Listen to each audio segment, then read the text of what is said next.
श्रीशैलेशदयापात्रं धीभक्त्यादिगुणार्णवम् यतीन्द्रप्रवणं वन्दे रम्यजामातरं मुनिं लक्ष्मीनाथसमारम्भां नाथयामुनमध्यमाम् अस्मदाचार्यपर्यन्तां वन्दे गुरुपरम्परां यो नित्यमच्युतपदाम्बुजयुग्मरुग्मव्यामोहतस्तदितराणि तृणाय मेने अस्मद्गुरोर्भगवतोस्य दयेकसिन्धोः रामानुजस्य चरणौ शरणं प्रपद्ये मातापिता युवतयस्तनयाः विभूतिः सर्वं यदेव नियमेन मदन्वयानाम् आद्यस्य नः कुलपतेर्वकुलाभिरामं श्रीमत्तदङ्घ्रियुगलं प्रणमामि मूर्ध्ना सर्वोपनिषदो गावः दोग्धा गोपालनन्दनः पार्थो वत्सः सुधीर्भोक्ता दुग्धं गीतामृतं महत् गीता सुगीता कर्तव्या किमन्यैः शास्त्रसंग्रहैः या स्वयं पद्मनाभस्य मुखपद्मात् विनिस्रुता. அடியார்களான ஆஸ்திகர்கள் கூடின இந்த கோட்டிலே கண்ணன் அருளி செய்த கீதார்த்தத்தை சொல்லணுங்கிறது ராமானுஜ சபையாருடைய நியமனம். அந்த நியமனத்தையே சிரமேற்கொண்டு இன்று தொடக்கமாக ஒரு 5 நாட்கள் கீதையின் முதல் 2 அத்தியாயங்களின் சாரார்த்தம் என்னங்கிறதை நாம் பார்க்கலாம். ஏன் இவர் முதல் 2 அத்தியாயம்னு சொல்றாருன்னு நினைச்சுக்க வேண்டாம். என்ன இதை இந்த 5 நாளைக்குள்ள கீதையை சொல்லி முடிச்சிருன்னு வாடி என்கிட்ட சொல்லல. கீதையனுடைய 700 ஸ்லோகத்தையும் தெரிஞ்சுக்கணும்னு தான் சொல்லியிருக்கா. அதனாலே ஒரு 4-5 நாள் உபன்யாசத்துல ஒரு 2 அத்தியாயமானு பார்த்தோம்னா இத போல ஒரு 9 தரத்துல 18 அத்தியாயத்தினுடைய அர்த்தத்தை ஒரு மாதிரி தெரிஞ்சுக்கலாம். இதுல என்னைக்குமே ஒரு சின்ன சிரமம். 30 நாள் உபன்யாசம் வாங்குவோன்னா திருப்பாவைக்கு வந்துருவா. 9 நாள் ஸ்ரீராமாயண உபன்யாசம் வாங்குவோனாலும் வந்துருவா. 7 நாள் பாகவதம் வாங்குவோன்னா வந்துருவா. ஆனா அதெல்லாம் வாவான்னு சொன்னது நமக்கு ஒரு ருச்சி, ஆசைய வளர்க்கணுங்கிறதுக்காக. ஆனா வாழ்க்கை முழுக்க ஆசையை வளர்த்துட்டே மட்டும் இருந்துட முடியாது. ஆசை வளர்ந்தப்புறம் விஷயத்தை ஒரு நாள் தெரிஞ்சுட்டு தானே ஆகணும். என்ன ஒரு இடத்துல இழுக்கிறதுக்காக சின்ன சின்னதா முதல்ல சொல்றோம். இழுபட்டப்புறம் உட்கார்ந்து விஷயத்தை தெரிஞ்சுன்னு தான் ஆகணும். ஒரு குழந்தைய பள்ளிக்கூடத்துக்கு அழைச்சின்னு போறோம்னா எத்தனை நாள் இனிப்பு கொடுத்து கூட்டின்னு போயிட்டு இருக்க முடியும்? இந்த இனிப்பை கொடுத்து கூப்பிடுறாப்புலதான் ராமாயணம் சொல்றதோ பாகவதம் சொல்றதோ அது 4 பேர் வரணும் கிட்டக்கேங்கிறதுக்காக. வந்த பிற்பாடு உட்கார்ந்து ஞானத்தை பெற்றுத்தான் ஆகணும். அந்த அறிவை வளர்த்துக்கிறதுக்கு வழி சாஸ்திரம் என்னது, உபனிஷத்து என்ன சொல்லித்து, கீதை என்ன சொல்லித்து, வேதவியாசருடைய பிரம்மசூத்திரம் என்ன சொல்லித்து, இந்த 3ல தான் நாம் ஞானத்தை வளர்த்துக்க முடியும். ஞானம் வளர்ந்த அப்புறம் அடுத்த வகுப்புக்கு போகணும். 1வது ஆச்சுன்னா 2வது, 2வது ஆச்சுன்னா 3வதுன்னு போற மூல்யம். முதல்ல ராமாயண உபன்யாசம் கதையாம்னு கேட்டுடுவோம். அப்புறம் 2வதுக்கு வரணும். பிரம்மசூத்திரம் என்ன, உபனிஷத்து என்ன, கீதை என்னன்னு சொல்லும். அதுல தேர்ச்சி பெற்ற அப்புறம் பக்திக்கு வரணும். ஞானம் முதிர்ந்த நிலைக்குத்தான் பக்தின்னு பேர். அப்ப ஆழ்வாராச்சாரியர்களுடைய பாசுரங்கள் என்ன, அவரவர்களுடைய ஸ்தோத்திரங்கள் என்ன என்ன அப்ப தெரிஞ்சுக்கணும். அது 3வது நிலை. அப்ப நாம முதல் நிலைங்கிறது ராமாயணம் உபன்யாசம் எல்லாம் நீங்க பல பேர் கேட்டு இருப்பீர்கள். இப்ப இந்த 2வது நிலையில ஒரு சிரமம், உட்கார்ந்து கேட்டாகணும். வெறுமன் 4 நாள் கேட்டுட்டு போனோம்னு நினைச்சுட முடியாது. கேட்ட அர்த்தத்தை கொஞ்சம் வீட்டுக்கு போனப்புறம் மனனமும் பண்ணி பார்த்தாகணும். என்ன நாம கேட்டுட்டோம் அத்தோட மறந்து போட்டோம்னா மனசுல நிற்கக்கூடிய விஷயம் இது இல்லை.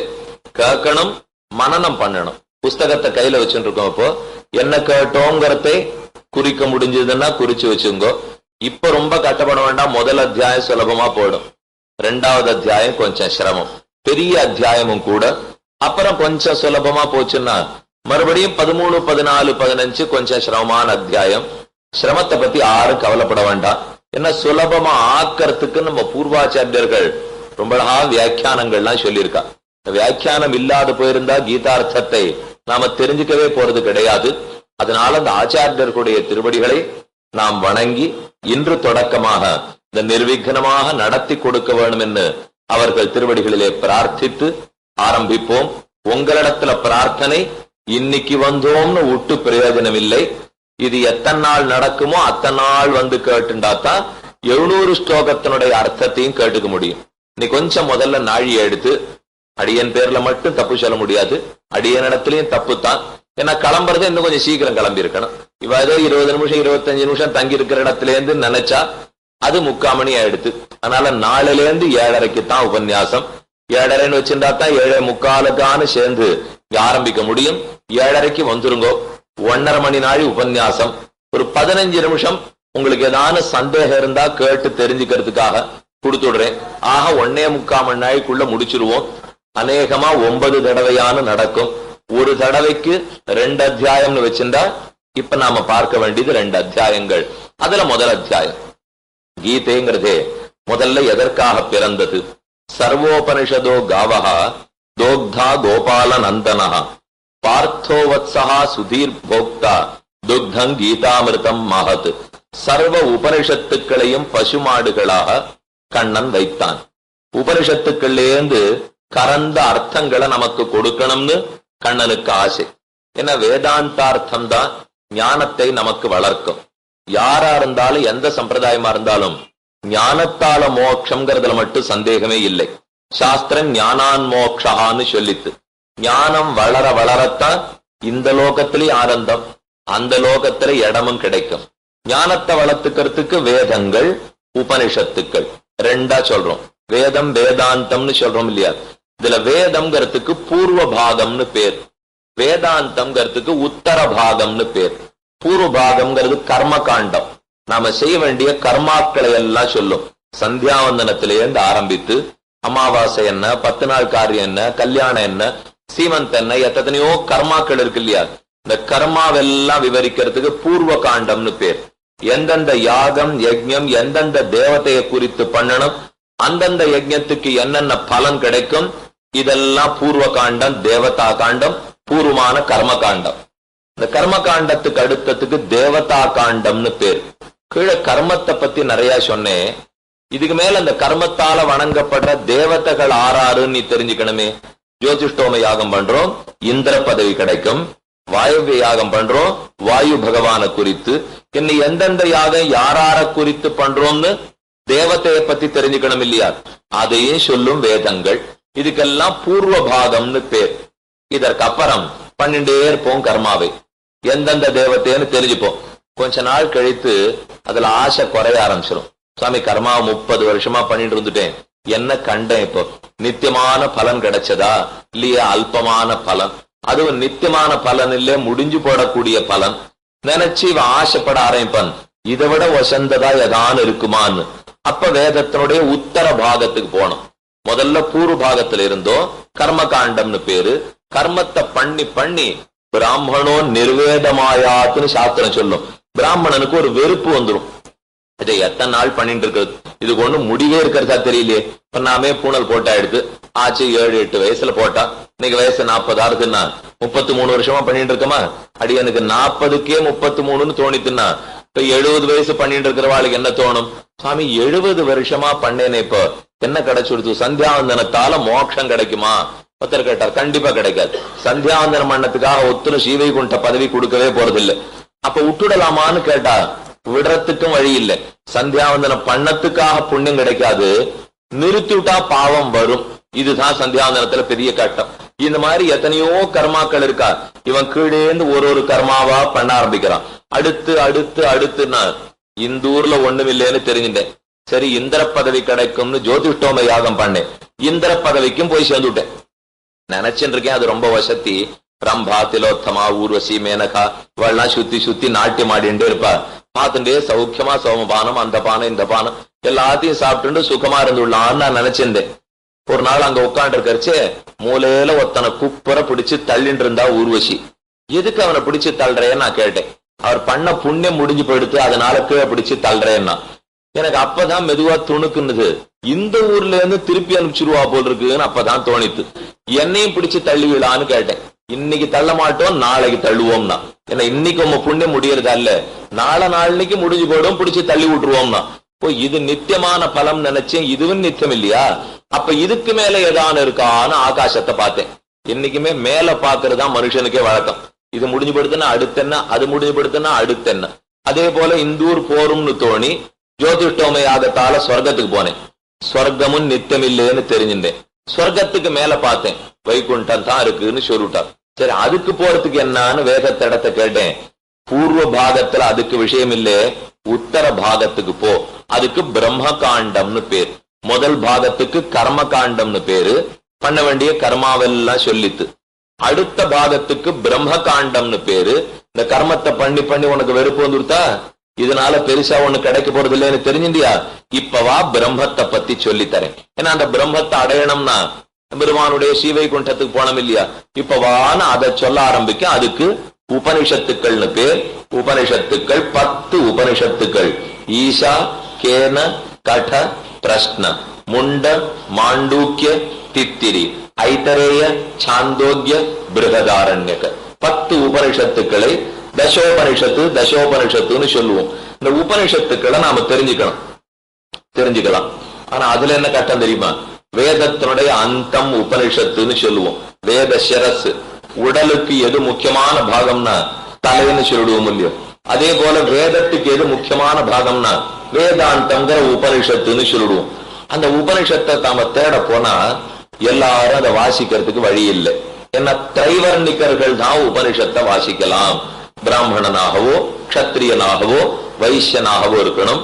அதுலயும் கட்டம், புருஷர்கள் மட்டும்தான் வாசிக்கலாம், ஸ்திரீகள் வாசிக்கிறதுக்கு வழி இல்லை.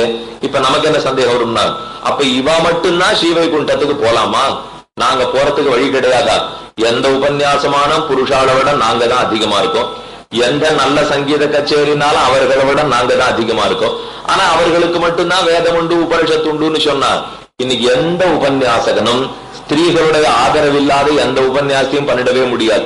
அவ முதல்ல வரணும், அவ கேட்டு பழகி அப்புறம் அவர் வரமாட்டேன்னு சொல்லி அவரை இழுத்துன்னு வந்து உட்காந்து வைக்கணும். இப்படிதான் இன்னி வரைக்கும் நடந்துட்டு இருக்கே தவிர, இந்த ஸ்திரீகளுக்கு வைகுண்டம் இல்லைன்னு நம்மால சொல்லிட முடியுமா? வழி இல்லை. நம்முடைய ஸ்ரீவைஷ்ணவ சம்பிரதாயப்படி எல்லாருக்கும் வைகுண்டம் உண்டு. ஸ்திரீகள் என்ன புருஷர்கள் என்ன, ஒரு யானை போலையா கஜேந்திராழ்வான் ஸ்ரீவைகுண்டத்துக்கு, ஒரு பிரகலாதன் அசுரன் போலையா, ஒரு விபீஷணன் ராட்சசன் போகலையா, ஒரு அணில் போகலையா குரங்கு போலையா? குரங்கும் அணிலும் அசுரனும் ராட்சசனும் மோட்சத்துக்கு போறான்னா இதுல ஸ்திரீ சூத்திரர்களை பத்தி பேசுறதுல அர்த்தமே கிடையாது. புருஷன் ஸ்திரீயை பத்தி பேசுறதுலயும் அர்த்தம் இல்லை. யாருக்கும் மோட்சம் உண்டு. அப்போ உபனிஷத்து வாசிச்சா மோட்சத்துக்கு போவோம். ஸ்திரீகளுக்கோ சூத்திரர்களுக்கோ உபனிஷத்தை வாசிக்க முடியாது. ஆனா ஸ்திரீகளோ சூத்திரர்களோ மோட்சத்துக்கு போகலாம். இது ஒண்ணுக்கு ஒண்ணு விரோதமா இல்லையா?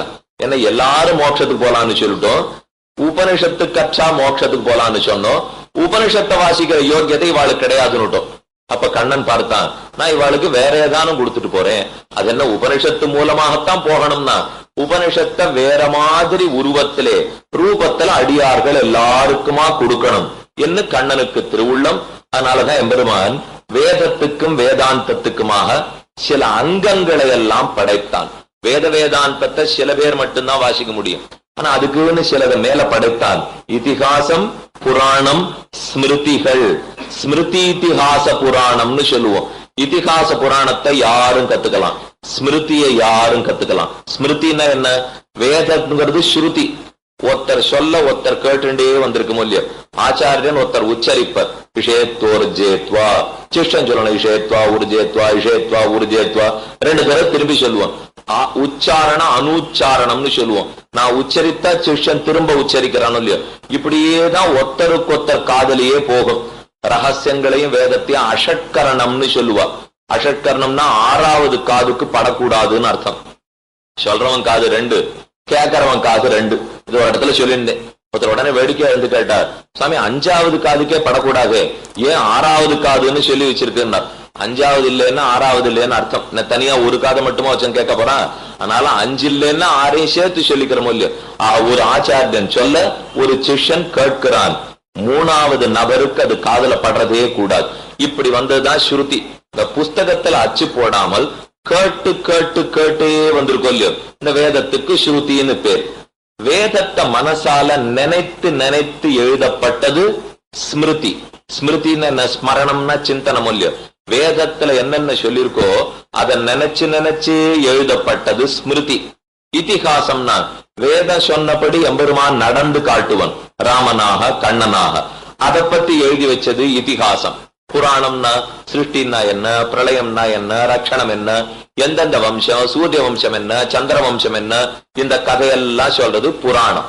ஸ்மிருதி, இதிகாச, புராணம்னு 3 சொல்லுவோம். இதைத்தான் பிள்ளலோகாச்சாரியார் சிவஜன பூரணத்தினுடைய ஆரம்பத்தில் சாதித்தார். வேதார்த்தம் அறுதியிடுவது ஸ்மிருதி இதிகாச புராணங்களாலே. வேதத்தின் அர்த்தத்தை நாம் அறுதியிடுவது ஸ்மிருதி இதிகாச புராணங்களை கொண்டுன்னு சாதித்தார். அதுல ஸ்மிருதியில முக்கியமான ஸ்மிருதி எதுன்னு பார்த்தோம்னா மனுஸ்மிருதின்னு சொல்லுவா, யாஜ்ஞவல்கிய ஸ்மிருதின்னு சொல்லுவா. இந்த பெரியோர்கள்லாம் வேதத்தை ஞாபகத்திலே கொண்டு விடாம மேற்கொண்டு எழுதின்னு வந்திருக்காள் இல்லையோ, அதுக்கு தான் ஸ்மிருதின்னு பேரு. வேதத்தினோட அர்த்தத்தை தெரிஞ்சுக்கணும், உபனிஷத் அர்த்தங்களை தெரிஞ்சுக்கணும். அதை தெரிஞ்சுக்கிறதுக்கு ஒத்தாச உதவி பண்றதுக்கு ஸ்மிருதி இதிகாச புராணங்கள். ஆனா இதிகாச புராணங்களை பெண்களும் தெரிஞ்சுக்கலாம். வேத வேதாந்தத்துக்கு இல்லாத ஒரு சிறப்பு என்ன, அதை சில பேர் மட்டும்தான் தெரிஞ்சுக்க முடியும். ஆனா இதிகாச புராணங்களை எல்லாரும் தெரிஞ்சுக்கலாம் இல்லையோ. இப்படி எல்லோருக்கும் ஆக்கணுங்கிறதுக்காகத்தான் வேதவியாசர் பாரத பஞ்சமோ வேதா, 5வது வேதம்னு பாரதத்துக்கு பெருமை. வேதம்னு பெருமை இருந்தாலும் வேதத்துக்கு இருக்கிற கஷ்டம் பாரதத்தின் இடத்துல கிடையாது. வேதத்தை சில பேர் வாசிக்கிறா, பாரதத்தை எல்லாரும் வாசிக்கலாம் இல்லையோ. அதனால வேதத்தையே எடுத்து கொடுத்தார் வேதவியாசர். அவர் பண்ண சிறந்த சேவை அது. வேதத்தை எடுக்கணும்னா அவர் வேதத்தை கொண்டு கடலா வச்சு விட்டாராம். வேதம்ங்கிறது ஒரு பெரிய கடல் இல்லையோ. மதி மந்தானம் ஆவிஷ்ய ஏனாசௌ ஸ்ருதி சாகராத் ஜகத்ஹிதாய ஜனிதா மகாபாரத சந்திரமாக. பகவான் 1000 தோளால் அலைக்கடல் கடைந்தான்னு கேள்விப்பட்டிருக்கும். சமுத்திர மதனம் அமிர்தத்தை கடைந்து கண்ணன் கொடுத்தானோ இல்லையோ. தேவர்களுக்கும் அசுரர்களுக்கும் பிரித்து தேவர்களுக்கு மட்டும் கண்ணன் கொடுத்தானே. அதே போல இவரும் ஒரு கடலை கடைய போறார். கிருஷ்ணன்னு பேரு கண்ணனுக்கு, கிருஷ்ண துவைபாயனர்னு பேரு வேதவியாசருக்கு. கண்ணன் கடலை கடைந்த கிருஷ்ணனுடைய பேரை வச்சிருக்கிறவர் இவரும் கடலை கடையணும் இல்லையோ. இவர் கடைந்தது பார்க்கடலே இல்ல, ஸ்ருதி சாகரம். வேதம்ங்கிற கடலை கடைந்தார். பார்க்கடலுக்கு மந்தர பர்வத்தத்தை வச்சால் இல்லையா கடையறதுக்காக. அந்த மாதிரி இவர் தன்னுடைய அறிவுங்கிறதையே மத்தா நாட்டி விட்டார். மதி மந்தானம் ஆவித்ய ஏனாசோ ஸ்ருதி சாகராத். வேதம்ங்கிற கடல்ல இருந்து கடைந்தார். அமிர்தம் கிடைச்சது அங்க தேவர்களுக்கு. இங்க நமக்கு என்ன கிடைச்சது தெரியுமா? மகாபாரத சந்திரமாக. பாரதம்ங்கிற சிறந்த அமிர்தம் கிடைத்ததாம். இந்த பாரதத்துல எத்தனையோ பகுதிகள். உலகத்திலே வேதம்னு நிறைய சொல்றோம். வேதத்துல சல்லடை போட்டு செலச்சா சிலது தேரும். அதே போல ஒண்ணுன்னா பார்த்துன்னு வந்தோம்னா வேதேஷு பௌருஷம் சூக்தம் தர்மசாஸ்திரேஷு மாணவன் பாரதே பகவத்கீதா புராணேஷு ச வைஷ்ணவம். 18 புராணத்தையும் சல்லடை போட்டா விஷ்ணு புராணம் தேருமா. அதே போல வேதேஷு பௌருஷம் சூக்தம், வேதத்தை சல்லடை போட்டு சலித்தா புருஷ சூக்தம்ங்கிறது தேருமா. தர்மசாஸ்திரத்தை சல்லடை போட்டு சலித்தா மனு தர்ம சாஸ்திரம்ங்கிறது தேரும். அதே போல மகாபாரத்தை சலித்தால் கீதைங்கிறது தேரும். ஏன்னா எத்தனையோ இருக்கலாம். அதை திரட்டு பாலா திரட்டணும் இல்லையோ. சாமி 10 படி பால் கையில இருந்து நல்லா இருக்கும். ஸ்ரீ ஜெயந்தி கிருஷ்ண ஜெயந்தி உற்சவம் வரும். 10 படி பால் அடுப்புல ஏத்தினேன், இவ்வளவு கிடைச்சது. காப்படி திரட்டு பால். 10 படி பால் வச்சிருந்தேனே, சின்னதா படுத்த திரட்டு பால்னா போயிடும். மற்றதெல்லாம் தண்ணீர்லாம் காஞ்சி போயிடுது. மிச்சம் இருக்கிற நல்ல பால் மட்டும் திரட்டு பாலா கிடைக்கிறது இல்லையோ. அதே போல மகாபாரதத்திலே 1.25 லட்சம் ஸ்லோகம். 1 இல்ல 2 இல்ல. ஸ்ரீராமாயணம்ங்கிறது 24,000. அத போல 5 மடங்கு பெருசு மகாபாரதம். இந்த 1.25 லட்சம் ஸ்லோகத்தையும் வேதவியாசர் ஏத்தினார். அடுப்புக்கு மேலே சுண்ட காய்ச்சினார். 700 ஸ்லோகத்தை மட்டும் எடுத்து விட்டார். அதை இந்த கையில வச்சிருந்தார்.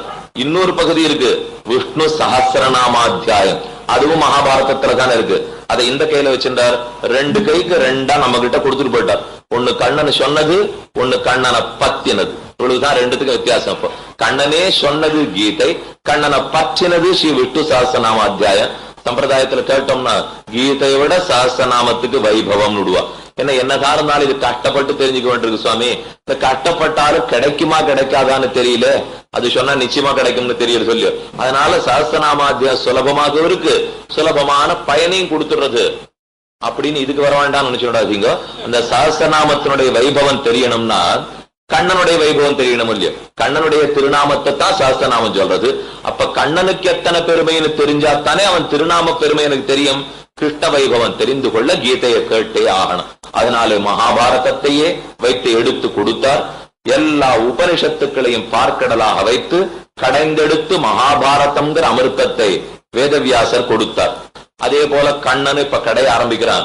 அவன் கடலா வைக்கல, உபனிஷத்துக்கள் அத்தனையும் ஒரு தேனு பசுமாடாட்டம் கொண்டு நிறுத்தி விட்டான். ஏன்னா அவன் பிறந்தது இடைப்பிள்ளையாகவோ இல்லையோ, கடல் கடையறதுக்கெல்லாம் அவனுக்கு தெரியாது. அதனால பசுமாட்டை கடையறதுக்கு அவனுக்கு நன்னா தெரியும். பசுமாடுகளா உபனிஷத்தை கொண்டு வச்சுட்டான். சர்வோபனிஷதோ காவா தோக்தா கோபாலநந்தனா, கோபாலநந்தனன் கண்ணன் இடப்பிள்ளை கறக்கறத்துக்கு தானே உட்கார்ந்து விட்டான்.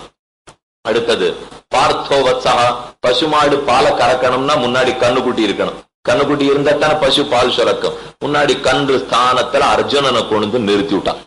ஆனா கண்ணுக்குட்டி பால் குடிக்காது. கண்ணுக்குட்டி இருந்தா தான் பால் கறக்க முடியும். பால் ஆறான்னு கண்ணுக்குட்டி கொடுப்பாளா? பால் எல்லாம் நமக்கு தானே கிடைக்கிறது. அதே போல கன்று குட்டி ஆட்ட அர்ஜுனனை வைத்து பாலை கறந்து நமக்காக கீதைங்கிற பாலை கொடுத்தான். சர்வோபனிஷதோ காவஹ தோக்தா கோபாலநந்தனஹ பார்த்தோவத்சா சுதீர் போக்தா, குடிக்கிறதுக்கு ஆருக்கெல்லாம் ஆசை இருக்கோ பாலை குடிக்கலாம். இந்த பால்ங்கிறது ரெண்டு பயனுக்கு உண்டாகும். ஒண்ணு, ஏதானும் வியாதி இருந்ததுன்னா பால் போக்கும். பித்தம் அதிகமாயிடுச்சுன்னா பால் சாப்பிடணும்னுவா. பித்தோபத்தனுக்கு பால் மருந்தாகும். அப்ப அது மருந்தா இருக்கா? மருந்து சாப்பிட்டு எனக்கு பித்தம் போயிடுது போன உடனே சுவாமி இப்ப என்ன சாப்பிடுறது, என்ன பாலை சாப்பிட்டு அனுபவின்னுவோம். ஏற்கனவே மருந்தா இருந்தது பால், இப்ப வியாதி போன உடனே அதுவே விருந்தா எடுத்து இல்லையோ. ஒரே பால் மருந்தாகவும் விருந்தாகவும் இருக்கும். அதே போல கீதைங்கிறது முதல்ல மருந்தா இருக்கும். இந்த சம்சாரம்ங்கிற பெரிய வியாதிய போக்குறதுக்காக. போனப்புறம் அதை வச்சு என்ன பண்ணணும்னா அனுபவித்து அத்தோடையே பொழுத போக்கலாம். அப்ப விருந்தாயிடும். மருந்தாகவும் விருந்தாகவும் இருக்கக்கூடியதான் கீதா சாஸ்திரம். அதைத்தான் கடைந்து கொடுத்தான் எம்பெருமான். பசுமாடாக உபனிஷத்துக்களை வைத்து, சின்ன கண்ணுக்குட்டி ஸ்தானத்திலே அர்ஜுனனை வைத்து, தானே கரவமாட்ட கரக்கரவனாக இருந்து கற்றுக்கரவை கணங்கள் பல கறந்து செத்தாறு திரளடிய சென்னை செருச்செய்யும் குத்தமொன்னில்லாத கோவலன். கோவலனாக தானே இருந்து கடைந்தான். மாட்டிலிருந்து பாலை எடுத்துட்டான். பாலை நம் போல்வார் குடிப்பதற்காக கொடுத்தான் எம்பெருமான்கிறது ஸ்லோகத்தினுடைய அர்த்தம். இன்னொரு ஸ்லோகம் விண்ணப்பம் பண்ணு. கீதா சுகீதா கர்த்தவ்யா கிம் அன்னேஹி சாஸ்திர சங்கிரஹைஹி யாஸ்வயம் பத்மநாபஸ்ய முகபத்மாது வினிஸ்திருதா. கீதா, கீதை கீதைன்னு பேர் சொல்றமே எதனால? கீதம்னா பாட்டு, எல்லாருக்கும் தெரியும் இல்லையா? இது பகவத்கீதா. சுகீதா கர்த்தவ்யா, நல்ல பாசுரங்களாக பாடப்பட்டது. கிம் அந்நேகி சாஸ்திர சங்கிரஹைஹி, இந்த கீதையை ஒருத்தன் தெரிஞ்சு விட்டான்னா மத்த சாஸ்திரங்களை தெரிஞ்சுக்க வேண்டிய தேவையே இல்லை. ஏன்னா அதன் அர்த்தங்கள் அத்தனை இதுக்குள்ள இருக்கான். கிம் அந்நேகி சாஸ்திர சங்கிரஹைஹி. மேலும் இதன் பெருமை என்ன? யாஸ்வயம் பத்மநாபஸ்ய முகபத்மாது வினிஸ்திருதா. எம்பெருமானுடைய தன் சோதிவாய் திறந்து தானே சொன்ன சொல்லியோ பத்மநாபஸ்ய முகபத்மாது. இந்த திருமுகம்ங்கிறதே தாமரையாட்டம் இருக்குமா கண்ணனுக்கு. சொல்ல ஆரம்பிக்கச்சேவே தாமரைன்னு வர்ணிச்சு விட்டார். தாமரை சூரியன் உதித்தா பல பலபலான்னு விகசிக்கும். சூரியன் போயிடுத்துன்னா பலபலா தானே கூம்பி போயிடும். கண்ணனுடைய தாமரைங்கிறது கேட்கறதுக்கு நிறைய பேர் இருக்கான்னு பார்த்தா பலபலான்னு விகாசமா இருக்குமா. ஒருத்தரும் கேட்டுக்கிறதுக்கு இல்லையே, தனக்கு சொல்றதுக்கு ஒண்ணும் இல்லைன்னா கூம்பி போயிடுமா கண்ணனுடைய தாமரை வதனம். இப்ப சொல்ற கேட்டுக்கிறதுக்கு ஆள் வந்துட்டானோ இல்லையோ, அதனால விகசிக்கிறது கண்ணனுடைய யாஸ்வயம் பத்மநாபாது முகபத்மாது பத்மநாபஸ்ய முகபத்மாது வினிஸ்திருதா. கண்ணனே சொன்னபடியாலே இத ஒரு தரம் தெரிஞ்சுட்டோம்னா மத்ததை தெரிஞ்சுக்க வேண்டிய தேவையில்லை. இதை தெரிஞ்சுக்கலன்னா எதை தெரிஞ்சுட்டும் பிரயோஜனம் இல்லை. இதை தெரிஞ்சுட்டா மத்ததை தெரிஞ்சுதாகும். இதை தெரிஞ்சுக்கலன்னா மத்ததை தெரிஞ்சுட்டும் பிரயோஜனம் இல்லாமல் போகும். ஆழ்வார் திருமணி சிப்பிரான் பிரதான பாசுரத்தில் சாதித்தார். சேயன் அணியன் சிறியன் மிக பெரியன் ஆயன் துவரைக்கோனாய் நின்ன மாயன் அன்னோதிய வாக்கதனை கல்லார் ஏதிலராம் மெய்ஞானமில். சேயன் அணியன், அணியன்னா கிட்டக்க இருக்கான்னு அர்த்தம். சேயன்னா ரொம்ப தூரத்துல இருக்கான்னு அர்த்தம். கண்ணனை பத்தி மாத்தி மாத்தி சொல்றார் அழ்வார். இப்ப சேயன் அணியன் சிறியன் மிக பெரியன். ரொம்ப சின்னவன் வச்சுக்கலாம், ரொம்ப பெரியவன் வச்சுக்கலாம், பக்கத்திலேயே இருக்கிறவர்னு வச்சுக்கலாம், ரொம்ப தள்ளி இருக்கிறவர்னு வச்சுக்கலாம். சேயன் அணியன் சிறியன் மிக பெரியன். அந்த பெரியவர் பிறந்தது எங்க தெரியுமா? ஆயன் துவரைக்கோனாய் நின்ற மாயன். ஆயனாக பிறந்தான். துவாரகாதீசனாக நின்ன மாயன், துவரைக்கோனாய் நின்ன மாயன். அன்னோதிய வாக்கு, அன்னைக்கு பாரத யுத்தத்துக்கு ரெண்டு சேனைக்கு நடுவிலே நின்று அர்ஜுனன் சொல்லுன்னு சொல்ல கண்ணன் சொன்னான் இல்லையா, அன்றோதிய வாக்கு, அந்த வாக்கதனை கல்லார், அந்த திருவாக்க ஒருத்தன் தெரிஞ்சுக்காத போயிட்டான்னா ஏதிலராம் மெஞ்ஞானமில், அவனுக்கு மெய்ஞானம் ஏற்படவே ஏற்படாது. கீதா சாஸ்திரத்தை உணர்ந்தால்தான் ஞானம் ஏற்படுங்கிறதை திருமழிசையாழ்வார் சாதித்தார். அப்படி அந்த கீதையிலே என்ன விசாரிக்கப்பட்டது, இதைத்தான் பூர்வாச்சாரியர்கள் ரொம்ப சாதித்தார்கள். எந்த சாஸ்திரமாக இருந்தாலும் இந்த 3 விஷயத்தை பத்தி தான் பேசணும். தத்துவம், ஹிதம், புருஷார்த்தம். தத்தஹித புருஷார்த்தம், தத்தஹித புருஷார்த்தம்னு சொல்லுவா. தத்துவம், தத்துவம்னா உண்மை பொருள். ஹிதம்னா அந்த உண்மை பொருளை நாம் அடைவதற்கு வழி. புருஷார்த்தம்னா அடைந்து செய்ய வேண்டியது. ஒண்ணு தத்துவம். இப்ப இந்த ஊர்ல இருக்கு இந்த பாலாஜி மந்திரம் இருக்கு, ராமானு சபா சொல்லுன்னு சொல்லியிருக்கா. இந்த பாலாஜி மந்திரத்துல திருவேங்கடமுடையான் எழுந்தருளி இருக்கானா? தத்துவம் எது? உண்மை பொருள் திருவேங்கடமுடையான்னு சொல்லிடுவோம். ஹிதம், அவன் திருவடிகளை அடையறதுக்கு வழி அது. ஏதோ பக்தி பண்ணோம், பிரபத்தி பண்ணோம், சரணாகதி பண்ணோம், ஏதோ ஒண்ணு வழின்னு சொல்லிடுவோம். சரி, அடைஞ்சு நான் என்ன பண்ண போறேன்? ஒண்ணுமில்ல, அர்ச்சனை பண்ண போறேன், கீர்த்தனம் பண்ண போறேன், சிரவணம் பண்ண போறேன், அனுபவிக்க போறேன். இத புருஷார்த்தம்னு சொல்லிடுறோமா? உலகத்திலே எப்பவுமே 3 உண்டு, தத்துவம், ஹிதம், புருஷார்த்தம். தத்துவங்கள் 3 தத்துவங்கள், அச்சித்து, சித்து, ஈஸ்வரன் என்ன தத்துவத்திரய சம்பிரதாயம் நம்முடைய சம்பிரதாயம். 3 தத்துவங்கள். அச்சித்துன்னா நம்ம கண்ணால பாக்குற இதித்தனி அச்சித்து. இது அச்சித்து, இது அச்சித்து, புஸ்தகம் அச்சித்து, கண்ணாடி அச்சித்து, இந்த கடிகார அச்சித்து, வேஷ்டி அச்சித்து, இந்த மாலை அச்சித்து, புஷ்பம் அச்சித்து. அச்சித் அச்சித்துன்னா ஞான சூன்யம். அது எதுக்கு? ஞானம் இருக்கவே இருக்காது. ஞானமற்ற ஜட பொருள்கள் அத்தனைக்கும் அச்சித்துன்னு பேர். அதுக்கு மேலே சித்துங்கிறது எது? நம்ம கண்ணால பார்க்க முடியாது. இந்த ஜீவாத்மா உள்ளுக்குள்ள இருக்கான இல்லையா, நான் நான் நான் சொல்லிட்டு இருக்கேனே, இந்த ஜீவாத்மா தான் சித்து. அவனுக்கு நிறைய ஞானம் உண்டு. அத 2வது தத்துவம் சித்துன்னு சொல்லிட்டோம். அதுக்கு மேல 3வது ஈஸ்வரன் எம்பெருமான். அச்சித்தையும் சித்தையும் ஒருத்தர் செலுத்தணும் இல்லையோ. இந்த 2த்துக்கு ஒரு முதலாளி வேணுமே, இந்த 2த்தையும் நடத்துறதுக்கு ஒரு ஆள் வேணும் இல்லையோ, அவனுக்கு ஈஸ்வரன் பேர். அச்சித்து ஞான சூன்யங்கள், கண்ணால பார்க்கிற இத்தனையும். சித்து கண்ணால பார்க்க முடியாத ஜீவாத்மா. ஈஸ்வரன் இந்த 2ஐயும் நடத்துகிற ஈஸ்வரன். இதத்தான் தத்துவத்திரயம் தத்துவத்திரயம்னு சொல்லுவோம். இந்த 3மே உண்மை. அப்ப தத்துவம்னு 3ஐயும் சொல்லலாமா? ஒருத்தர் என்ன பண்ணார், சுவாமி தத்துவம், ஹிதம், புருஷார்த்தம் இந்த 3தானே தெரிஞ்சுக்கணும்னு சொன்னீர். தத்துவம்னா உண்மை பொருள், ஹிதம்னா அதை அடையறதுக்கு வழி, புருஷார்த்தம்னா அடைந்து அனுபவித்தல். இந்த 3. இப்ப தத்துவத்தை நான் எதுன்னு தெரிஞ்சுட்டேன். அச்சித்து தான் தத்துவம் நான் நினைச்சிருந்தேன். அதுக்கு மேல ஒண்ணு இருக்கிறது என் மனசு ஒத்துக்கவே இல்லை. அச்சித்துன்னா கண்ணால பாக்குற இத்தனையும் தான் தத்துவம்னு தெரிஞ்சுட்டேன். அதுக்கு தகுந்த மாதிரி நான் வழி தேட ஆரம்பிப்பேன். கண்ணால பாக்குறோம், கண்ணால ரூபத்தை பார்ப்போம், காதால சங்கீத சப்தத்தை கேட்போம், நாக்கால அறுசுவை உணவை சாப்பிடுவோம், கையால தொட்டு தொட்டு ஆனந்தப்படுவோம், மூக்கால நல்ல நறுமணத்தை முகர்வோம். இதுதானே நம்ம கண்ணால பாக்குறது எல்லாம் செய்யறது. இப்போ இதெல்லாம் இதுவே தத்துவம். அச்சித்துக்கு மேல தத்துவமே இல்லை. சுவாமி நான் கண்ணால பார்க்காத ஜீவாத்மான்னு உன்னை ஒத்துக்கிறதா இல்ல, கண்ணால பார்க்காத பகவானையும் ஒத்துக்கிறதா இல்ல, நான் கண்ணால பார்க்கிற இதை மட்டும் தான் ஒத்துப்பேன் என்னொருத்தர் சொன்னார். அப்ப அவர் அபிப்பிராயப்படி எது தத்துவம்?